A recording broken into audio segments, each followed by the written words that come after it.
Hey Reggie, before we get into this week's questions, is there anything that you want to speak on or talk about before we get started? Nothing, just happy continue on the month of April to the Bomb First family, and I know a lot of you guys are a little disappointed and upset because of the video that was posted yesterday, where Whack 100 uh, made some made a statement, which the reason why we allow Bomb First allow that statement or that question to go up because it's a question that you guys ask a lot in the comment sections about why do I have a relationship with Whack 100 when he says that. I'm not saying that it happened, and Bomb First is not over here verifying that it did or did not happen. By no means. And the only reason John allowed me to allow Whack to put that segment up or elected to put that segment up was simply because verifying that we know where he gets that statement from, other than the director of the movie making no claims. We have heard the audio. I have heard the audio that makes him say that. And that's all I'm going to say on that at this point. So, yes, that's why. But other than that, John, let's get going because we got to clear up a lot of things Mr. Knight, Suge Knight, and Collect Calls podcast have been speaking on. I know a lot of y'all like, well, it took you a week to respond. Well, it's actually only been about 4 or 5 days, but like I keep telling y'all, y'all think we tape every day. Our segments come up every day. But John and I only get together and conversate and tape at the most 3 times a month, y'all. At the most. And we just break it up like that. So we're about to respond. And if a lot of y'all here to hear Reg go in and talk shit and let all of these cannons that Reg been claiming that he has, this segment or this week of episodes from response to episode 15 of Suge Knight Collect Calls, it's not going to be the one that makes me react that way. To be honest, I have been in communications with the person that's real close to Suge. And she finally informed me because I was ready. If on Wednesday we would have taped, boy, oh boy. There would have been some things unloaded. Because Suge knows. He knows. Why would you mess with somebody that you obviously know have a whole bunch of his audio from prison? I.e. how I released the Whack 100 statements that he made regarding the funeral that has Whack upset and his relationship that hurted Whack so much. I.e. he knows how I was able to get all the Harrio's audios from prison and his phone calls that we have released some of. So it was shocking to me. And then he was like, Reggie, wait a minute. Here's the post from the person. Here's her response to me. Suge don't watch the internet. He gets this stuff from people in the internet. So I told him, y'all better stop listening to that broke snitch joke motherfucker from the East Coast, which I never understand. Of all my dealings with Suge Knight, anybody that's a known rat, and I don't think Suge don't know this, that this dude that's feeding him this information is a known rat. Snitch on one of his, not people that he had a problem with like Reggie does, on a person that he got in the car with. And then he's one of his crimies. He's admitting to being a snitch and a rat. And this is who Suge is electing to poke the bear behind. I don't think that'll be happening anymore. Trust me.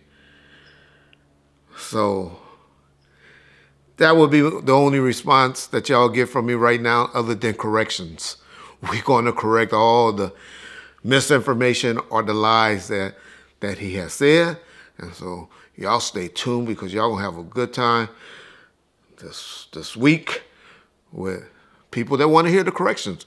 Now, if you just like drama and all of that, then y'all go ahead and listen to our other segments that WAG posts up this week. But if y'all just want to hear corrections and information, then y'all stay over here and listen to Bomb First this week, because it's going to be very educational for y'all of learning facts. Speaking of whack, you predicted a number of weeks ago that something bad would happen at No Jumper. I just caution no brothers, because I know how law enforcement is. Eyes on y'all. And if it ain't on y'all, something bad's going to happen up there real soon. And Adam, you got to remember, man, you ain't got gangsters running your cameras, uploading that content. You got regular people, and you're endangering their lives and safety. Did you hear anything, or do you have any information about what happened up there recently? Yeah. Yeah. Well, you know, like I said, I'm not going to be over here and trying to beat up on what No Jumper is over there doing, because, like I said, I like what they're doing. I really like how Adam is given, and me listening to a lot of the content that's been put out over there, kind of like how they taking their channel and how he's really working the channel hard. I used to hate on it. That's because I didn't really know the amount of work they were putting into over there. Don't like some of the things that he personally puts out over there, but hey, that's me. But as I predicted and told you guys, you haven't heard, there's a gentleman over there that does their reports. I'll just say that. His name is Paul. I forget his name, but y'all know who he is. The guy that does the report over there on Adam 22. Told y'all something bad was going to happen. Well, they keeping it quiet. They not talking about it too much. But he was grazed or shot in the leg from someone that was employed there that shot him in the leg. And I told y'all, I didn't tell y'all that the gang members and all of that was going to act a fool and all of that. I just pretty much, which I know that's going to happen eventually, but You play with bitch ass niggas like that. You don't play like that. I don't know about nobody else, but I don't need No Jumper, nigga. Oh, West and Side. that's the truth. I've been booming before No Jumper, nigga. Being had shows on, being cracking, being a nigga on 23rd Street. I ain't a nigga who let nobody talk to me crazy, nigga. I'm really like that on Insane Crip, nigga. my thing and my concern was for the employees. And y'all see, told y'all. So you know we have to speak on episode 15 of Suge Knight's podcast, where he did end up mentioning your name in one segment, but there were some other stuff that I wanted to run by you. But we'll start off with the big one, which is he said that you didn't go to the hospital, or I'm sorry, he said you didn't go to the emergency room the night that the shooting occurred. Do you want to speak to that? Well, I'm going to see if something can be played, and we're going to have it played, and y'all can listen to it. And like I said, y'all going to be like, oh, well, you always say he's a liar. Yeah, he is a motherfucking liar. But I'm also say people don't lie about everything. Everything that comes out of people's mouth is not a lie. I just say they have told a lie on this situation, is a lie on this situation. You never hear me just say this motherfucker's an outright liar and everything come out of his mouth is a liar. Like y'all try to do me. And it's so funny how everything that I say usually come to the truth somehow that comes out. But hey, y'all listen to this dude and what he said. He had no reason to be lying about this. I have verified it on numerous of live streams, and I have always told y'all this is what happened. Right before me and Mr. Wright got in the vehicle, to go get to the hospital. So Michael was with Reggie and they went to the hospital together. Okay.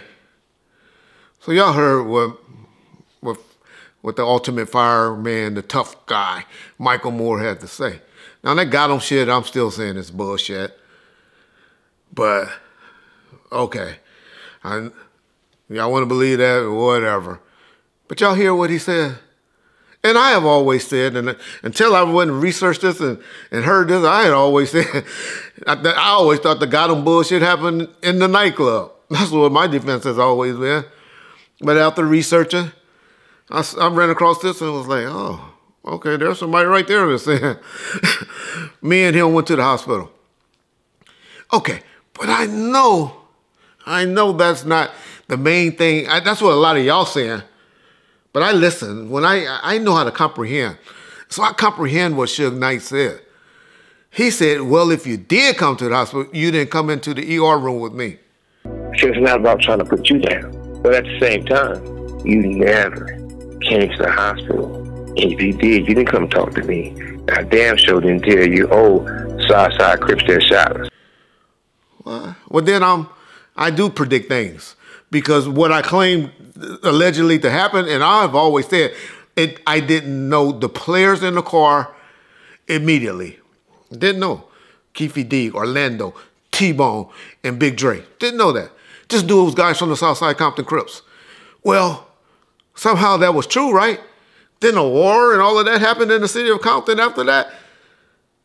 So, I guess y'all say, because Reggie said it, and Reggie told it and told the police, and the police started the war.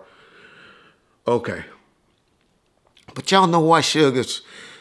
Number one, Suge is in prison, y'all. Suge is in a part of the prison where he's comfortable. I'll just say that. I ain't gonna say the PC word like everybody says. But anybody go and research that particular yard in San Diego, and y'all understand. When you get to that yard, you don't want to leave that yard. And if he got subpoenaed to court on this situation, it'll make him uncomfortable. You know, one thing people don't like doing is getting on no buses with handcuffs to ride in no motherfucking Las Vegas to have to go to court. And what it appears, and what y'all got to remember, is he don't want to be known. I knew my role. I know my role. I get shit filtered to me for being around to report to law enforcement if I'd had to or needed to be. Not to ever put Suge out like he told me something like that. I have never said that he told me directly.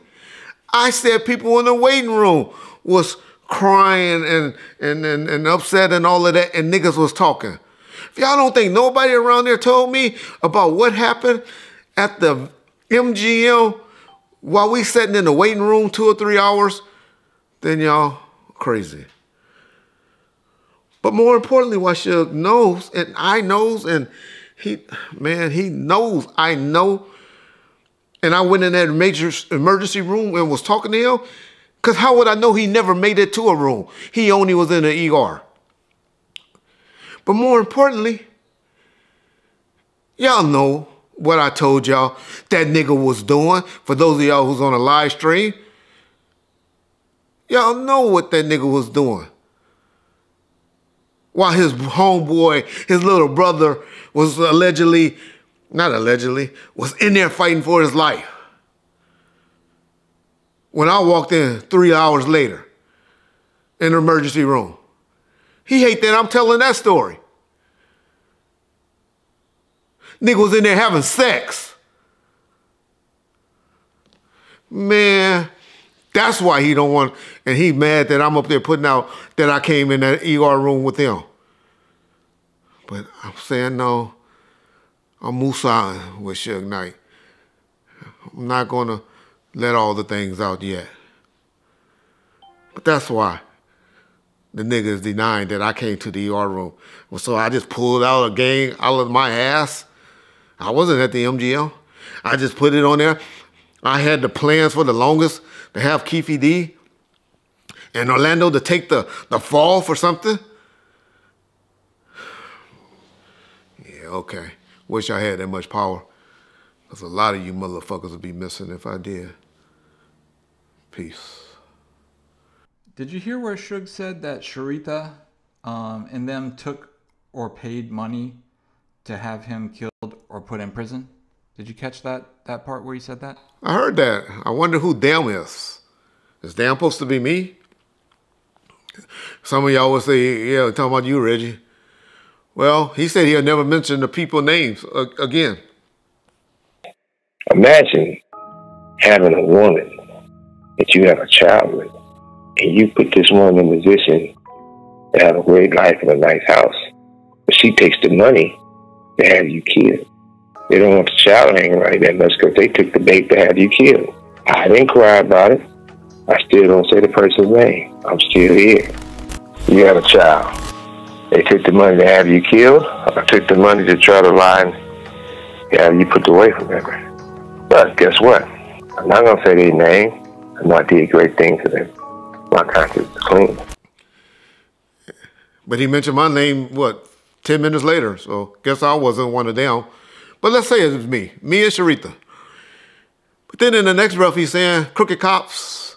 When he talking about crooked cops, he ain't talking about me. I know all of y'all think I was a crooked cop or whatever. But if I was, then a lot of niggas would have been in prison. Or if I was a snitch cop or whatever, right? Ask anybody about the El Rey Theater. Anybody in prison for that? You motherfuckers. But anyway, so who was, he said that shit before. This is not the first time he said that. Every time he's getting mad at Sharita or somebody like that, then he want to say all of that stuff.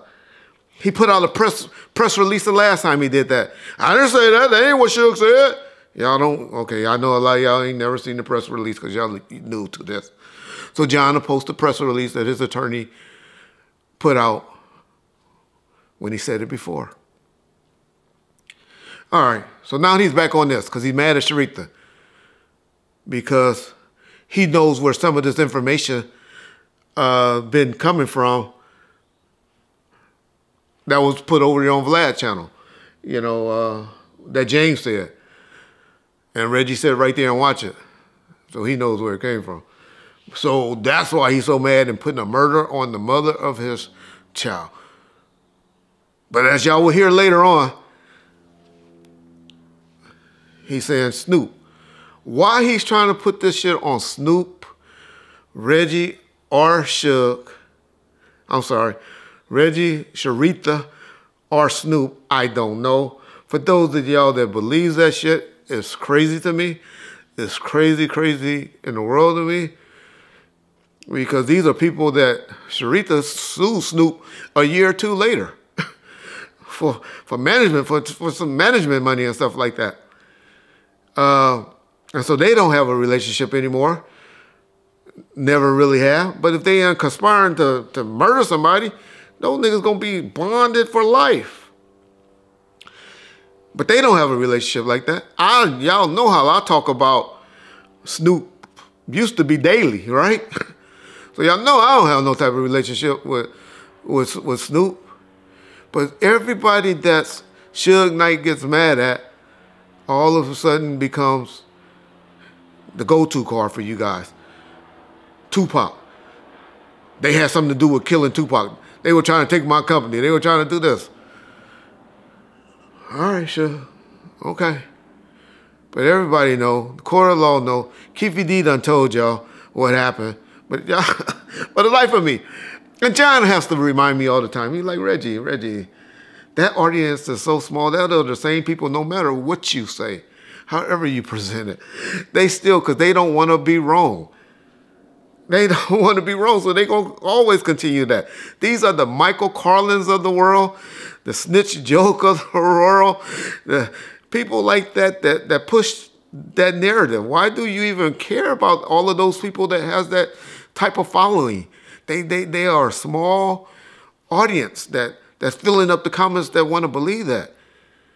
Any sensible person knows and listening to what Keefy D is saying. Only argument that people have is who's the shooter, Orlando or Big Dre. other than that argument, why do you care, Reggie? Those are people that don't want to admit that they were wrong, that they got it wrong. But hey, Keefe has a court date coming up this week or sometime next week. I think the 20th or the 21st of April. He's still in there. So now the Vegas DA and all of them are stupid too? No. It's a lot of you stupid YouTubers. I'm talking about people that make the content that's pushing this bullshit ass narrative. And because they don't want to admit that they got it wrong. And so why Suge's doing that? He's as vindictive like Reggie Wright. Why would he put that on the mother of his child? I don't know. But Sharita ain't never did nothing but been a supporter of Suge Knight. And Suge. James didn't get that information from Sharita. Well, I saw that in episode 15 of Suge's podcast that he verified your story about Warren G and being upset at Def Jam over the publishing and things like that. Did you want to talk about that for a sec? Yeah, you know, there go that part where I say that everything that a person says is a lie. That's why I never say Suge's a liar. I just think he's vindictive like me, where he just throw something out because he know he can maybe turn the fans or turn people against you by saying, okay, so I say something about Tupac. People love Tupac, and so I accuse him or Sharita or Snoop that he had something to do with the murder of Tupac. Then they'll turn against him and they won't listen to him. But yeah, I heard that. I told y'all that story word for word, why he was upset. A lot of y'all thought that he was upset because he didn't sign. I used to always tell y'all, Warren G didn't sign. That was Dre calling. That was not Suge's calling for Warren not to be signed over there. It's funny to me, Warren now finally admitting the incident that he denied a year ago and did an IG post on me calling me a crooked cop and all of that, when now he's finally saying, yeah, that incident. Matter of fact, I'll let y'all hear the little part of Warren G clip. Suge, you right. History would repeat itself. Cause nigga, you wasn't the only nigga in the room, nigga. You wasn't by yourself. There was other people in the room too. I'm not gonna say no names because like you said, we don't talk. So why you on here talking? Let that shit go, man. Y'all hear what he just said? yeah, that happened at the office, but there was more guys there. It wasn't just you that made it happen. Well, that's kind of how I told it a year ago. And he went and did it on IG and did a post responding to me. But now that Suge saying it, that's the good thing. But hey, like I always told y'all, it was behind publishing and writing that Suge was upset with Russell Simmons and Def Jam. Told y'all that. Y'all didn't want to hear it, but thank God now Suge repeated it. He said it like I said. Like I always tell y'all, things that I said eventually come to truth, comes out. And Warren is even verifying that, yeah, they did whoop on me and this happened and all of that. But it wasn't just Suge that did it. But hey, and that's what I said in the thing. I said, ain't nothing, getting jumped by niggas. That ain't no strike, That don't make you, anybody can get jumped or rack packed. That don't make you weak just because you got rack packed or whatever. Just tell the story how that happened.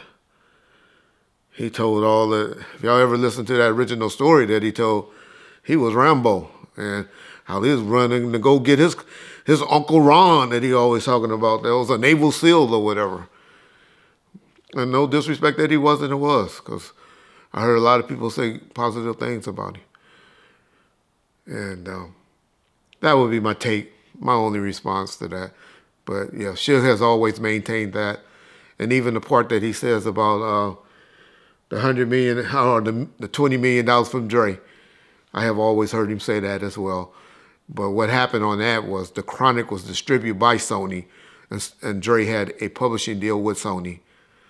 And Suge at the time was riding with Dre, and he allowed him to steal producer credits from people like Hutch and Das and beat makers and stuff. And so they were just recouping their money.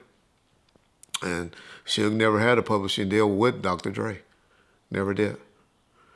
So that would be my only take on that. But yeah. And speaking of Warren G, I was a big fan of that first album, of the first Warren G album that came out. And to me, it is crystal clear that Snoop and Corrupt wrote for that album, because the evidence is he was never able to have an album like that afterwards. And, you know, Corrupt and Snoop, their writing skills had both diminished by the time he put out that second album, which, if I'm not mistaken, I believe was 97. But yeah, I know he tried to say that Snoop helped him on one song, Corrupt helped him on one song, and he did everything else. And as far as Snoop and Corrupt writing my album, you ask them niggas that. Them niggas ain't wrote my album. Corrupt helped me with Do You See? Snoop helped me with This DJ. Other than that, everything else I wrote, so. But I am a Warren G fan, but I don't believe that statement he made. yeah, and it was obvious back then. They knew what they were doing. They wanted, just like as your boy Gene Deal has always said, that the issue with Big and Puffy was. So it was known for artists to do that. When he wrote most of the stuff for the group that he was with, Little Kim and what's the name of his little group? Junior Mafia. Junior Mafia. Yeah, the Junior Mafia guys. So that's common practice and common knowledge to what happens, y'all. But Suge was right about that situation, and he has always maintained that. So, yeah. Another segment I wanted to get your response to from Suge's podcast is where, and you've spoke about this, but I hope you know, you'll go into detail or just give your spin on why you feel like Suge said this. But he said that he never paid Orlando $1. You know, other thing is this. I never, ever, ever gave Orlando Anderson $1 for me personally. Red's father, Big Red, said that on the interview. They said the crazy thing about all that is that Orlando Anderson was suing Tupac. Did you hear that? Catch that. Catch how Suge say that. Never paid him $1. I personally never paid him $1 in his life. Well, yeah, he's right. Y'all boy Keefy D said it was a duffel bag of cash. I told y'all that's not accurate either. But the check was done by Death Row. And so Suge's playing word games with him by saying he had no power, you know, because he was in prison. I mean, in county jail. So Orlando Anderson came to court to testify for him out of the goodness of his heart. Come on, y'all. Hey. Yeah, I think that's why Orlando came to court, because he loved this guy. Suge Knight saved his life. He was pulling people off me. If it wasn't for Suge, I'll probably be dead. This is what his testimony was. And so this hardcore young Crip will get on the stand and testify for that without any incentive. All right, that's what we believe in now. All right. He said that and denied that. Y'all got to remember where he was at. He catch a lot of flack for giving the murderer of Tupac some money. I feel bad even having to correct that. But y'all don't see the picture. Y'all don't see the writing on the wall why he had to say that. That was one of those things that you probably did because you didn't want to go to prison, that you realize and regret doing after 20 years or 25 years of thinking about it. But don't y'all remember in the raids, in the paperwork, there was a folder found. All you Russell Poole fanatics and R.J. Bond fanatics and all of that, y'all can go and find where they done talked about. There was a photo with his information and the text of either Orlando Anderson or OA. I forget how they said it. I didn't do bookkeeping or anything like that. But I assure y'all, the man was given $60,000 not to sue Death Row, which he never did, or Suge Knight. He only sued Tupac, and Tupac Mama sued him. I think Tupac Mama sued him first. And they never sued Death Row or Suge Knight. And those were the people that were mainly beating on him, right? I wouldn't have sued either one of them. I would have been suing the MGM if I was Orlando, but I don't know. But, come on, y'all. Orlando, all the things, all the stories y'all hear his compadres say about him, he going to walk in a courtroom and testify for sure out of the goodness of his heart. Again, we cannot show you Anderson on the stand. I seen him standing right there helping. He was about the only one. He was helping you, is that correct? Yes. Las Vegas Metro Homicide Detective Brent Becker later took the stand and testified Anderson had a much different story when he interviewed him in October. He made the comment that Tupac and Knight beat him up pretty good. And he specifically said he used the first name Tupac and the last name Knight. All right. Okay. Y'all keep listening to that Suge Knight bullshit if y'all want. Y'all keep on. Keep on. Yeah, okay. All right. Suge never gave him $1. All right. Reggie's lying. It didn't happen. Okay. Y'all right. Y'all can stop saying Suge gave Orlando murderer some money. Y'all believe that. And Orlando and Suge were good friends. And Orlando and Reggie was plotting to kill Suge. But he gonna come to court and testify for him later. Okay. All right. The shit y'all say. The shit y'all listen to and say on YouTube. It's crazy. Don't see how y'all go to sleep at night with that IQ. Yeah. Another thing in Suge's podcast is he did mention your dad. And he said that Reggie Sr. begged him to hire you to do anything because you had gotten into some stuff. Did you hear that? And do you have a response or your side of the story of what he's talking about? Reggie Jr. got into some shit. Big Reg wanted me to hire him. He said, give him a job doing anything, right? Yeah. Reggie Sr. Reggie Sr. hated the fact that he ever met Suge at the corner, at the dairy Suge. You remember? On not Myrrh, what's that little street? Cypress and Long Beach Boulevard when we met up there. And we told you what happened. Now I get it. Okay, Suge, you're right, man. You're 100% right. That story that we confided to you and told you should have never came out to the YouTube world about your own homeboys was planning to rob you and all of that. James is the only other person I think that backed me up on that particular story on YouTube. All right. Get one homeboy from the hood that can come on YouTube, on your channel. They'll love to talk to you on Collect Call to say that wasn't true. Damn, I forgot to mention earlier in the episode, shout out to or prayers for my boy Rock Chisholm, Todd Chisholm. Hopefully he comes out, gets out, released because he's fighting for his life right now. He has stage 4 cancer, and hopefully they release him so he can come home. Because I'll definitely get Todd to come and confirm, because he's the only nigga that stood up to and told him, yeah, sure, I heard their talks. Niggas was plotting to do that. But you ain't got to worry about no more. Everybody standing down.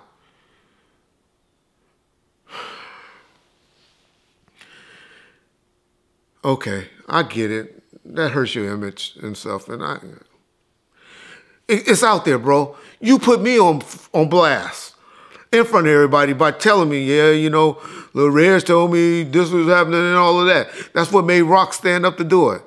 So I didn't think you had a problem on talking about it. I didn't know that offended you like that, talking about that. all Reggie Sr. did was verify it from a story that I do. So now you mad at Reggie Sr.? Reggie Sr. of all people you gonna be mad at? Nigga, you know you would have been in prison in Vegas for a case in Vegas if Reggie Sr. wouldn't have gave you a pass and told you go get your lawyer because they looking for you. But this is how you gonna repay Reggie Sr. and try to make it seem like, now me, you try to say the only reason, nigga, but then you, because you couldn't work with me directly and stuff, who believes that? I was on every trip, every place with you, with your homeboys, in every setting there could have been. But you only hired me because I was in trouble. I didn't get in trouble until that El Rey Theater incident. It's the only time a blemish got on my record. Because people think I saw things that I say I didn't see.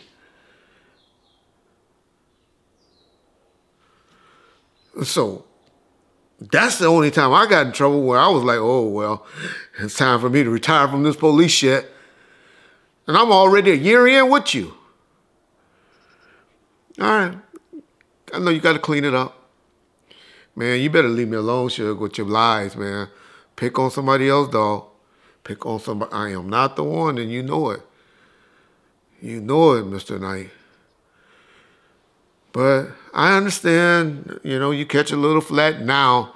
It was cool. It was all good back then when I was keeping your ass alive out of jail. But now because you got a motherfucker from the East Coast feeding you bullshit, half-ass lies and stuff, you gonna attack me and come at me? This nigga is a known rat, Suge, that's giving you all of this half information, bro. He piecing up what he gives you. I haven't did nothing but defended you on this shit, dog. So don't get offended and start sitting back and hear it all. When somebody brings something to you, you used to tell me all the time, Reg, don't listen to nobody else over to me. Hear it out. Only take things that you hear directly from me. Stop listening to those bitches. They don't know what they're talking about. You stop listening to that rat. If he gonna play something for you, make him play the whole thing in entirety.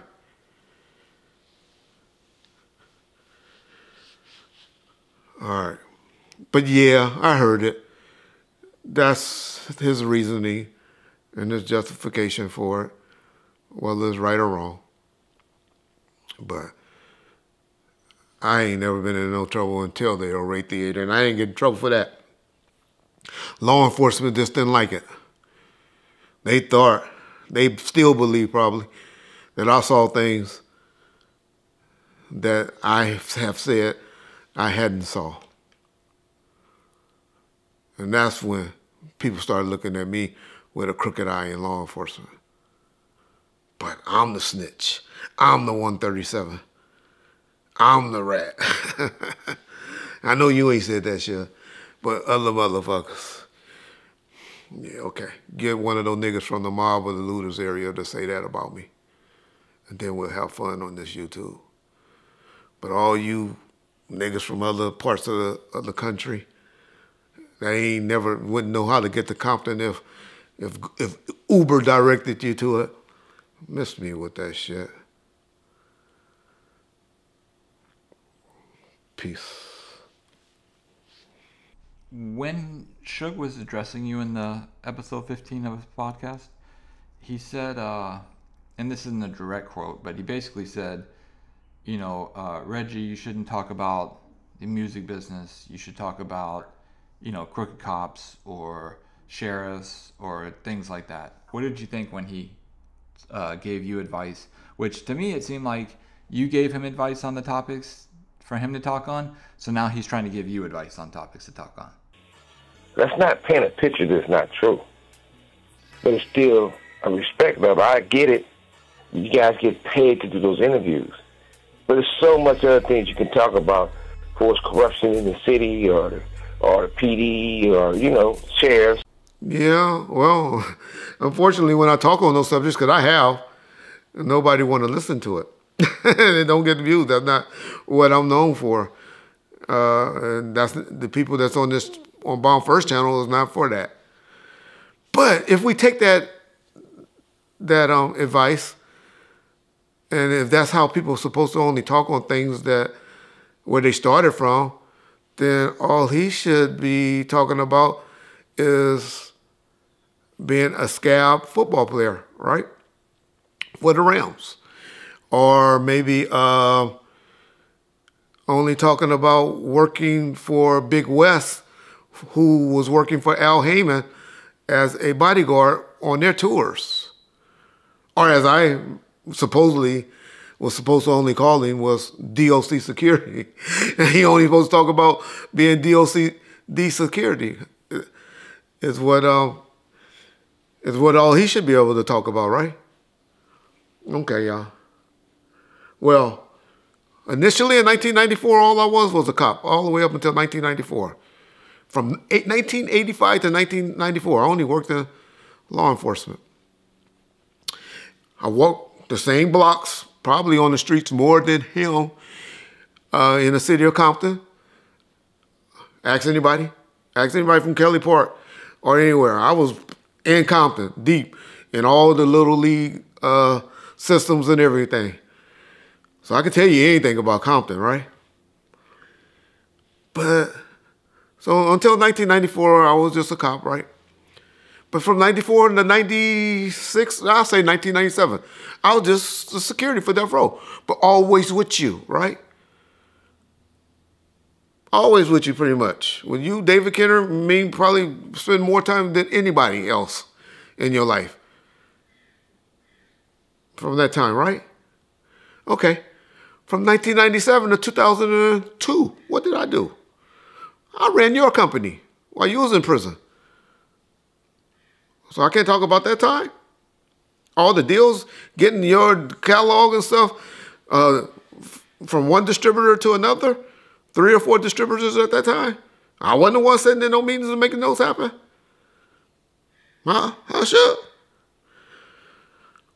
So, and then from 2002 to 2004, where did I go? I go and run the urban department at American Music, another record company, right?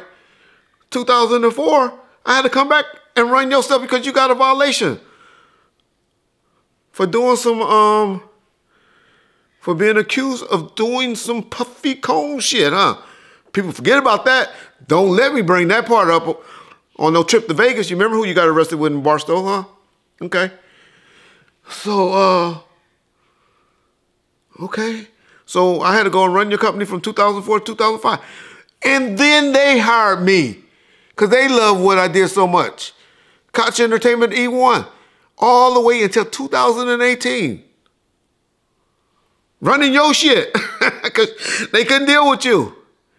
Oh yeah, and I forget the time I came back fucking with you, me and you just hustling up, pushing up on niggas from 2007 to 2009 because you in bankruptcy now because you fumbled the ball, fumbled the biggest fumble of all times in the music business. I don't know, Hammer, Mike Tyson, now Hammer still can make money. Mike Tyson doing this thing again. I can't think of nobody that fumbled the bag bigger than you did, Mr. Knight. Can we think of anybody that fumbled the bag that big? From $300 million to, if you got $10,000 right now, if you haven't just got paid from Dave Mays, then I'll be surprised. So, I can't talk about that though, all the way until 2018. All right. That would be my only advice and my only response to that. But hey, you were on top of the game.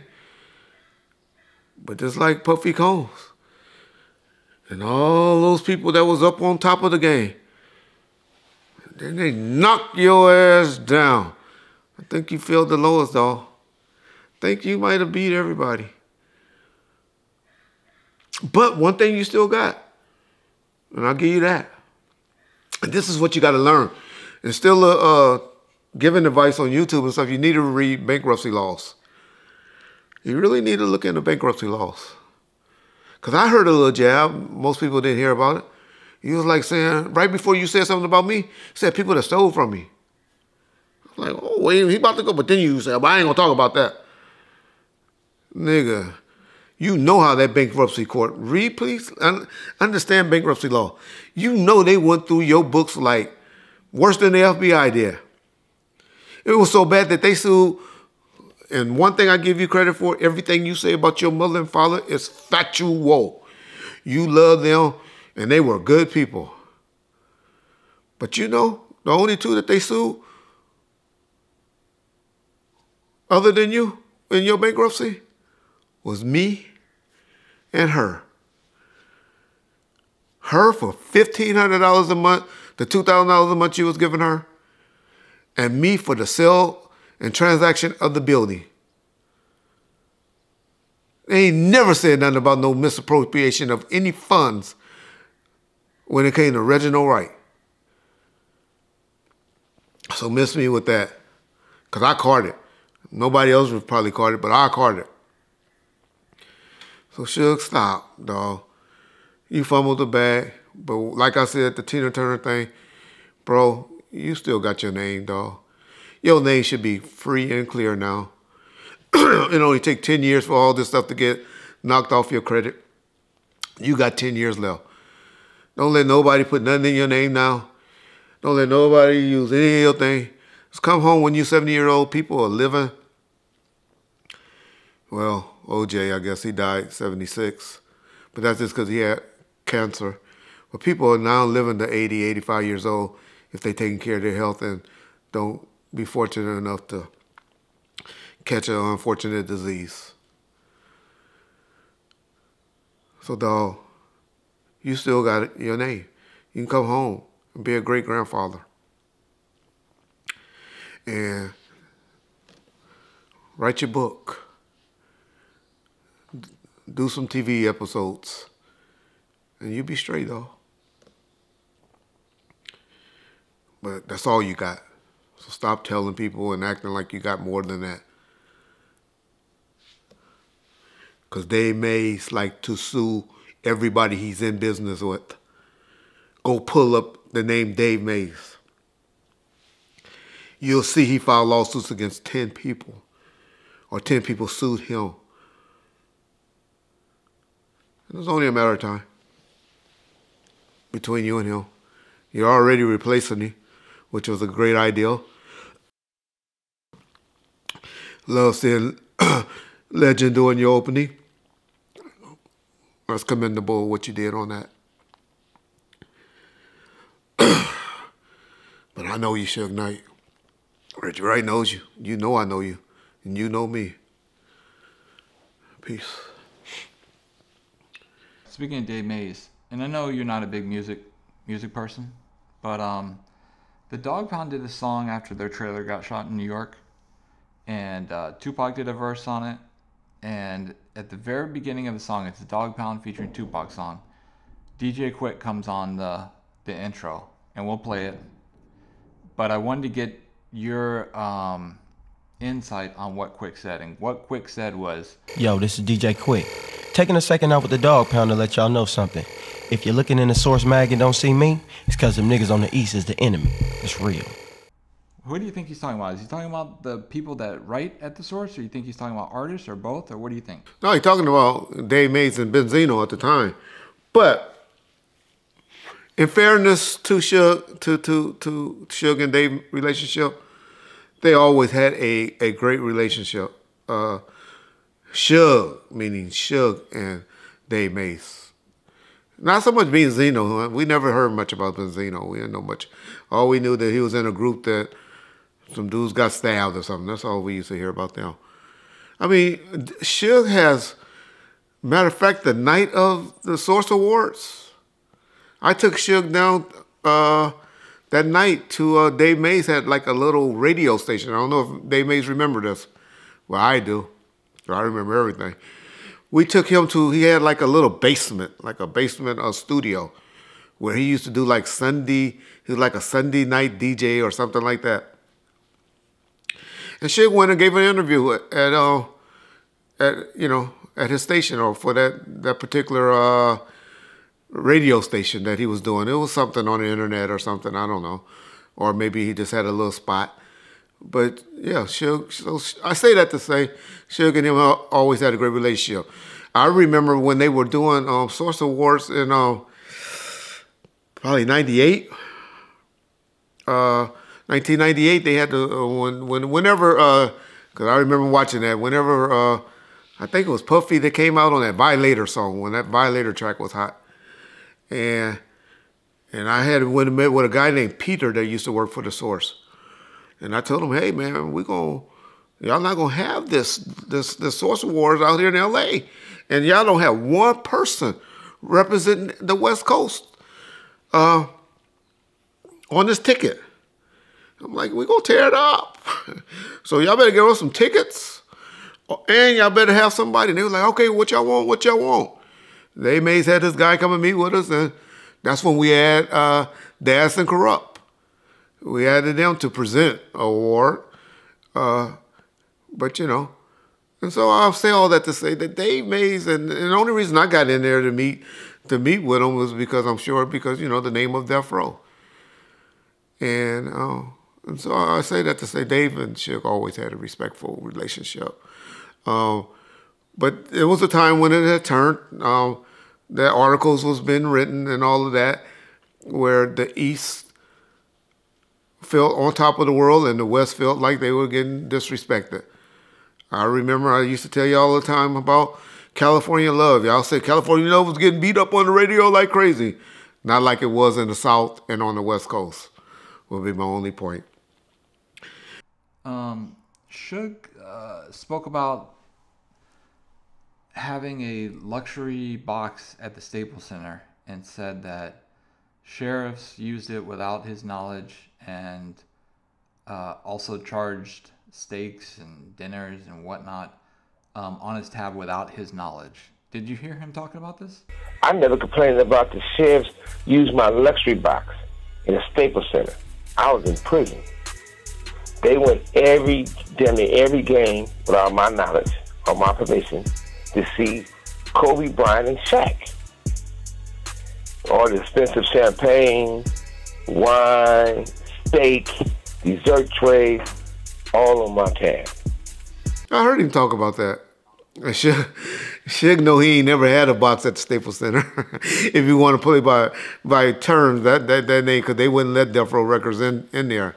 Reggie Wright Jr. is the one that had the box at the Staples Center. However, Death Row did pay for it off of the deal that Reggie Wright made to make it happen. And that was from a song that I got some money from, because KC and JoJo did something they shouldn't have did. But hey, we ain't gonna get into that. But yeah, it was actually Suge's money. But it was in Reginald L. Wright Jr. name. I don't know what he's really talking about, because anybody that ever had a luxury box, I know not many of y'all have, and so y'all wouldn't understand it. But all of that stuff is paid for daily. It ain't that's like every booth has they lay out all of this food and stuff. You got to order it. You got to pay for it on the spot. It's just like when you go to a game, you know, you have to order it, call it and order it, you know. Well, you have Senate seats and stuff like that. But in a luxury box, you have to order it up and pay for it. So where you get that from, I don't know. I didn't know any sheriffs at the time. I was away from him. So what are you talking about? I don't know. I had been retired from Compton Police Department since 96. No, I'm sorry. Yeah, 1996. So he just throwing a jab. He knows I had control over that box. And I mainly let his attorney, Bobby Shapiro, was the one that was going, or his mom and dad. His dad was the one that was going to the games all the time, or to a lot of the games. So we did do things in there. I did an album release, not album release, a DVD release party inside of the box, and invited a lot of retail. So yeah, the box was in the name of Reginald L. Wright Jr. Y'all need the paperwork, I'll present it. Bet you he can't present anything. but he can't present the check, which is ultimately responsible. But it wasn't from Marion H. Knight, it was from Death Row, which I was running at the time in charge of. But I ain't know no sheriffs. I ain't never knew no sheriffs like that. My guys were Compton PD. We want to keep it real. I hated the sheriff department. And the people that came from Compton that eventually became sheriffs hated them. So that's this Suge trying to throw a jab. Because he, for some reason, and he needed to get that right, thanks to Reggie Wright Sr. Said something on an interview bad about him just because the troll, or not the troll, the snitch joke of a motherfucker put out there that, yeah, his dad got this. His dad said you said that. All he said is he wasn't there and gave no Keefe D no $60,000. Because Keefe D was claiming that Reggie Sr. and Sergeant Reynolds, Fred Reynolds, were the ones that was up there and not Reggie Jr. because he was trying to downplay me for every reason. But I have always told you I was the one that met at 84 office and Norris Anderson with Orlando Anderson. And so people throwing that bad information out, saying it was Reggie Sr., and that's where they got that information. And Reggie Sr. ain't never met no Orlando Anderson at no law offices. I don't even think him and David Kenner ever met in person before. Matter of fact, I know they haven't. I know one time Reggie Sr. helped David Kenner get into the county jail before, but I don't even think they met. I think he just made a phone call for him to get in there to meet with one of his clients.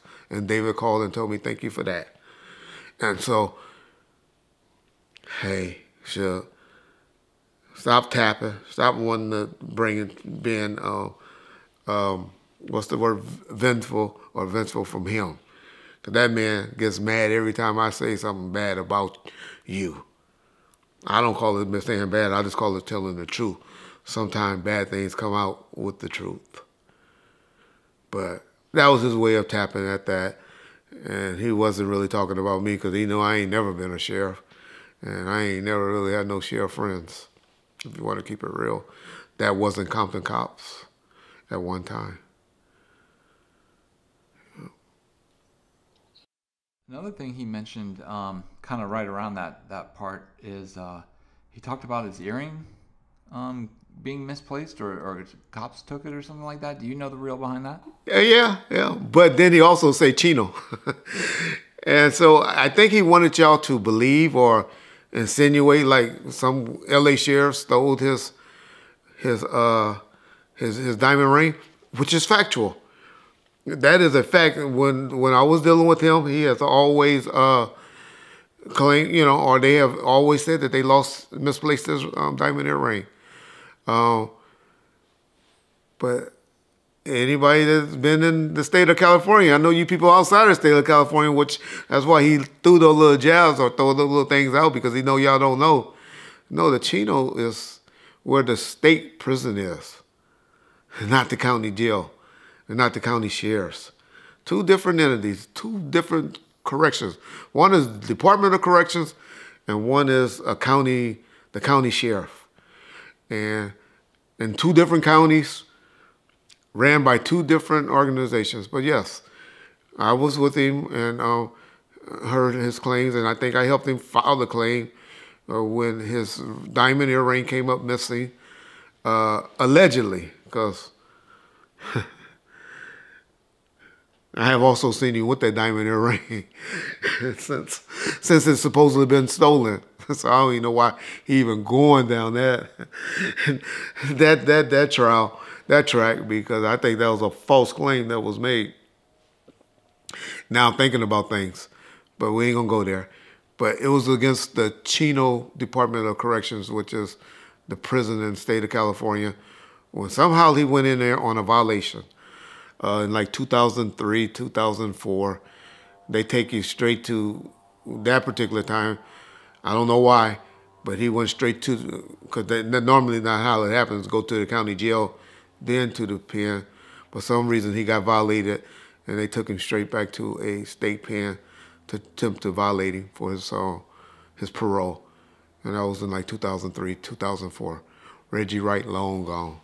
So where he was going at with that, I don't know. But I bet y'all can find some interviews since 2005 when he was out with that diamond earring in his ear. And so, hey, I know y'all say he went and bought another one. Yeah, okay. You're right. Yeah.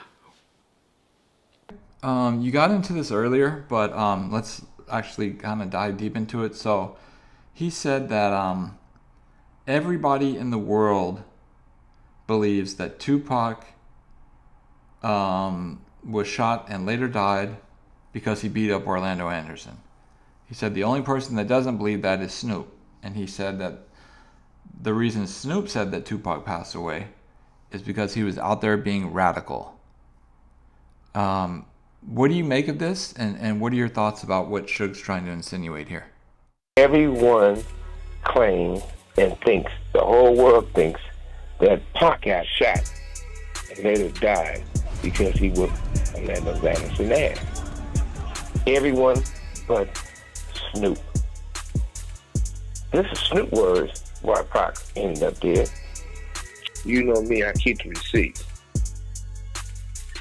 But at the same time, I did a whole lot of great things for Snoop, with Snoop. Snoop, you know my motto. A man don't be a bitch about it. If you say it once, you should be able to say it twice. If you can't say it twice, don't say it once. What should he make it up in his mind? Well, now with that, he pretty much saying that Keefy D and them did it. Earlier in his taping, he was pretty much saying that Reggie and Sharitha did it, or hired some crooked cops to do it. He have claimed in that one particular interview, if y'all really, really listen to it and not be a groupie and just really listen to it and dissect it, y'all have seen that he, in that particular thing, have claimed 3 different entities to be responsible for the murder of Tupac. And all 3 of those people are people that he's currently mad at. So what I've just been trying to say is he just blames everything on people that he's mad at for the murder of Tupac. It's unfortunate, but he can get away with it because people, it's a controversial, it's a big topic. But if y'all really, really listen, he never said Reggie, Sharitha, Snoop, and Keefy D all conspired. Now, if he's saying that, and y'all want to say that, then okay, all 4 of us who probably can't stand each other. I know Snoop hates the shit out of me. I know Sharitha ain't got no love for Snoop right now. I know Army. I know Keefy D ain't got no love for me. I don't know what him and Snoop relationship because of that Crip stuff, but that's all I believe it is. And crooked cops. Crooked cops don't love none of them. So that's all he blames. But okay, let's take it. Let's take his word and say, Snoop, let's play the Snoop thing now. So his claim is because of the walkie-talkie situation with Warren G, right? How many of y'all know walkie-talkies that work 300 miles? So they admit they were in Long Beach and the shit took place in Vegas. I don't know of radio stations, AM or FM, that works 300 miles away from each other. Radio stations, these are big old satellite antennas. Now satellite dishes, okay, we didn't have satellite dishes like that back then. So forget I said satellite. But I'm talking about, so because we know satellites can make it happen. But did we have satellite radios back then? Did that roll that bad? Those are better radios than police departments have. Shit, when I was in the police car, our fucking walkie-talkies barely worked in the 8 to 10 mile city that we in. I know a lot of y'all never had a walkie-talkie in your hand before. But trust me when I say this. Now, the twerk things, and see, y'all live in a different time period from the 90s, and y'all live in a satellite where they shooting shit up in the space like crazy, and all these satellite dishes throwing. But in the 90s, y'all, they had satellite dishes, but that wasn't what they were used for at the time. All of that stuff just came later with the twerps on the Nextel and all of that. I know that feature came, but that didn't come. If y'all look up when twerk started working, 2000 sometime or something like that. It wasn't in the mid-90s, y'all. Radios. The church phones, right? Yeah, the church phones. Gotcha. Yeah. Thanks for correcting me. I appreciate it. I really. But my point is, walkie-talkies didn't work that far, y'all. Police radios in their car didn't work 300 miles away. Come on, y'all. So all of that. Now, I know he gets it for warranty. Y'all say, well, he just said warranty. What was happening, I believe, and I don't know this, is Snoop did have 2 security guards with him, Marcus and Kenneth. Marcus Thompson, who's a sergeant or lieutenant now for El Camino School College Police, and Kenneth Archer, for all you people want to look up people and all that stuff. I don't know what Kenny doing right now, but he was the ones that worked with Snoop. They worked with Snoop up until about 2005, 2004, until they got shot, when Kendall got shot, working with Snoop. But my point is, these dudes were with Snoop that particular day. Big Flossie broke it down. He said it on an earlier interview that we had, where they were all at Warren G house. And they were on the phones or something like that. Kenneth and Marcus were getting information and feeding it to Snoop or what happened. And so that's what I believe. That niggas started calling each other. We had cell phones there, cell phones that worked. And the security that was around was probably calling Snoop, Kenneth and Marcus, because they were cool, and telling them, hey, man, be careful, or whatever. Tupac just got shot out here. Nobody knows what's going on. Why? They could have been thinking everybody was getting taken out. I wasn't the one to call Kenneth and March. I wasn't that sharp, but I'm sure Leslie or one of them called and informed them, which I'm glad they did. That put them on alert. Big Flossie said, right after that happened, Snoop and them took off, went home. So my point to all of that is, man, Snoop Dogg, and y'all know I don't defend Snoop or nothing, but I'm not going to let people just be putting murderers and all of that out of being vindictive. He had nothing to do with no Crip on Crip shit, Crip on Crip related shit to Tupac Shakur. Now the question will be, well, why wasn't Snoop there, and why this and why that, and why he told the Daz and them and corrupting them not to come? That's simple. The niggas had just gotten into it in New York. Don't y'all remember that? They just got into it. Don't y'all remember Snoop saying that he asked Pac, hey, you going to Vegas? And Pac just looked at him like he was crazy. Don't y'all remember somebody telling that on an interview? So when I get off the plane, we land. He walk out. I got a Rolls Royce. He got a Rolls Royce. He walked down the steps. I walked down the steps. We meet right here. I'm like, cuz, you going to Vegas? He do me like this. Went his way and he went my way. Next time I get a call, niggas like, turn on the news, cuz. I'm at Warren G house. We turn on the news, we see yellow tape, Suge BMW. Call Suge, he like, yeah, they whoop-de-whoop, come on out here now. So, of course, the Dog Pound dudes, I told you, Death Row was cliquish. Yes. So all those Dog Pound dudes was like, probably, fuck Death Row, fuck Tupac, fuck, they were talking about fighting among each other.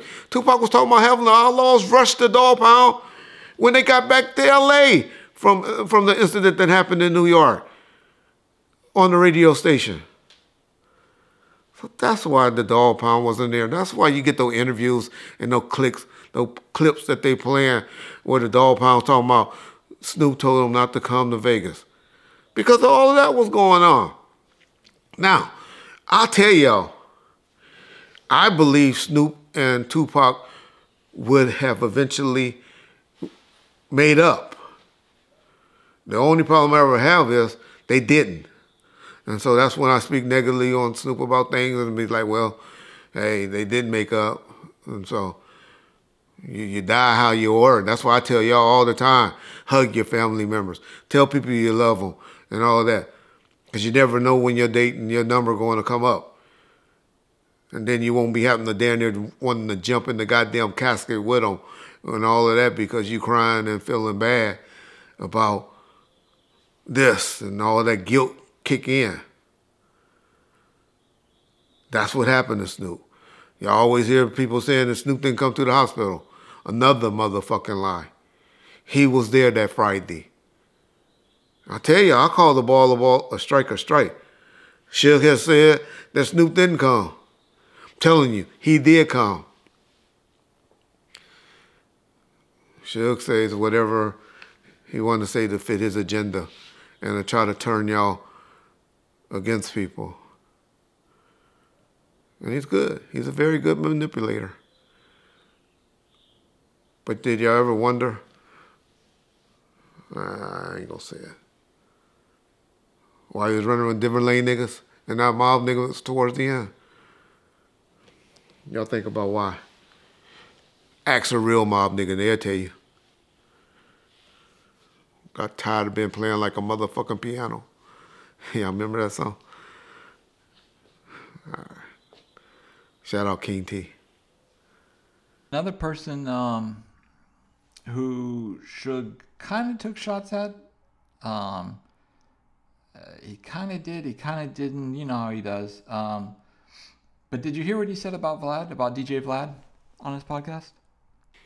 I heard what he said. You know, anybody that gets in bed with Reggie Wright, he's trying, you know, I think he hears this and then he hears, you know, the person that's reporting to him said, yeah, James and Reggie was on Vlad and they said this and said that. So so Vlad, I have to apologize to you. So first I had to apologize to John. Then I had to apologize to James. Now I got to apologize to Vlad. So everybody that Reggie's in bed with or make money with or whatever, now they got to take Reggie strays or bullets. Well, he's starting to speak on my name. Y'all think I was glad he finally said the name Reggie, you know, that, because you stupid motherfuckers don't understand. The reason why I say that is like, attack me. Stop attacking people around me. And so that's what happened. That's what I feel that he did. But that's why I say he need to learn the bankruptcy laws. But then as I researched it, and John pointed out to me, this particular album that Suge was talking about was in 2004. And it was on the internet, which Suge ain't knew about it because, trust me, if he knew about it, he would have been pushing up on Vlad at some time for some money. Because everybody knows that he felt owed him some money or whatever, got pushed up on him all the way until January the 30th, 2015, the day he went to prison for pushing up on people for money. So everybody was getting their doors knocked on. Everybody. From the fucking painter, the guy that draw, paint, to shit, everybody. To ex-janitors, Kevin Black, Risky, QD3, everybody. So I ain't gonna name names. But my point is, so DJ Vlad would have got pushed up too if he knew about it. He ain't known about it. He just heard about it. It was something big that was put out on the with approval of the estate, the Tupac estate, that was put out on the internet that he didn't know about. But the only reason he spoke on it and threw the little strays at Vlad was because of his giving Reggie and James an opportunity over there. And the person that's reporting things to him mentioned the name Vlad. And so that would be my take on it. But John, if you can explain that situation for me, because I know you know the name of the albums that he was talking about and the whole situation behind that, because that's some internet shit. And y'all know how good I was with internet up until 2024. Yeah. So it wasn't just Vlad. It was a group of, I think, about 4 DJs. They did a Biggie mixtape called Rap Phenomenon. And when you hear mixtape, it's not your traditional mixtape where you just blend songs or whatever. What they did is they took acapellas, put them over different beats, and then brought in established artists to do like a hook or to do like a guest appearance. But the one in question is Rap Phenomenon Part 2, which was the one on Tupac.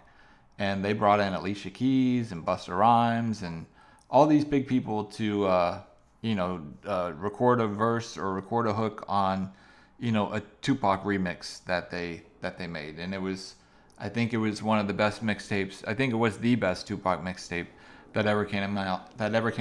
And I'm not really saying that from my opinion. I think it was voted as the best Tupac mixtape. So, I don't know for sure. I think they got the okay from the estate. I don't want to say for sure because I don't know the DJ's deals or anything like that. But I had always heard that the estate gave it the okay. But yeah, I think he's reaching on that.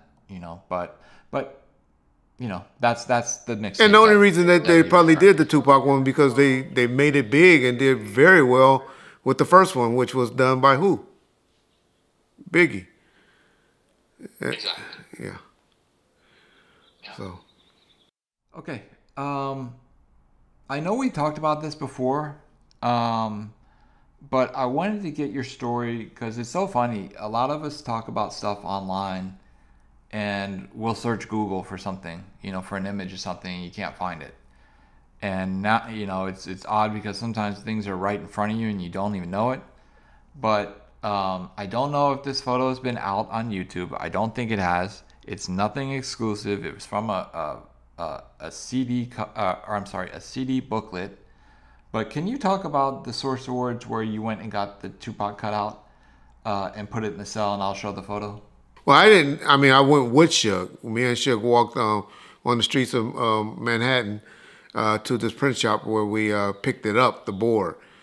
But it was a cutout cardboard picture of Pac that he wanted to be placed, in one of the sales because he was announcing to people at the Source Awards that that Tupac was down on death row because he had just got word that he was going to be able to get Tupac out on the appeal bond and whatever dealings that he had got worked out with Interscope, which I wish he'd hurry up and address those dealings. That's the type of stuff that we really need to hear about, Dave Mays, because you got this gap-toothed motherfucker and this dude that you've been listening to lately that always said you was this Tupac's manager. He wasn't assigned to you. And they both were saying he was leaving you. But you over there letting them DM you and email people that you associated with on little things that Reggie says. But these are the things why I'm arguing with these people, because I stand up for and saying that's bullcrap. But anyway, I'll get back on track. So this cardboard was placed inside the cell, and I believe, and you found it, that this is the picture where they got that cardboard, or that picture from to make that cardboard picture that was placed in the Source Awards. So I guess we're just doing this really just for some history, just to show people this particular shot. But I'll let you take over to explain your thoughts on it, because it is something that goddamn Tupac geek, which I always say, fan or whatever, found on the internet. I'll tell you how much he's really a Tupac researcher. Yeah, I was just looking through the Death Row's Greatest Hits booklet, and it has a bunch of collages of photos and whatnot, which is funny because I actually saw a lot of people in those photos. There's photos of Buntry and Roy is in there. Yeah. And some other photos. But I saw the cardboard cutout, and then I, sent it to you and said, "Is this the cardboard cutout that you guys used at the source?" And then you said, "I think it was."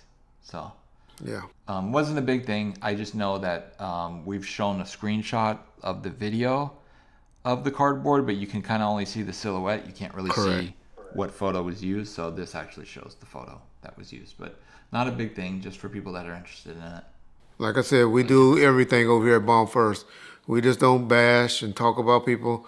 We do try to bring attention to things for people that's really into it and want to know about the business and the the music side of Death Row, which, as y'all gonna see from the numbers on this particular video, y'all like the bullshit as a majority, and it's unfortunate.